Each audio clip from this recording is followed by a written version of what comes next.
Quel cirque dans les archives départementales? Sur les murs aux couleurs des chapiteaux se raconte l'histoire de cet art populaire. Grâce à des coupures de presse et des documents précieusement conservés, le public apprend que les circassiens ont installé leur tréteau très tôt en Corrèze. On a effectivement, à l'intérieur de nos archives, retrouvé une requête d'un vétérinaire tuliste de 1845 qui fait état justement de la dissection et de l'autopsie d'un lion dans le cadre d'un passage d'un cirque, d'une ménagerie ambulante dans notre département, donc dès 1845. À l'origine consacré au spectacle équestre, le cirque se développe. Sur les tracts, les artistes vendent des numéros toujours plus spectaculaires, avec de nouvelles disciplines, clowns, dompteurs, acrobates. Les humains ne sont plus les seules stars dans l'arène. Les circassiens y convoquent des créatures de plus en plus exotiques.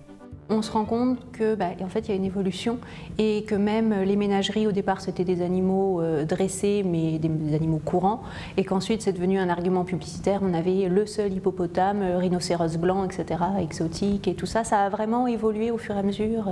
Et donc, comme ça, on voit dans chaque panneau et à chaque période des thématiques qui reviennent ou qui disparaissent petit à petit.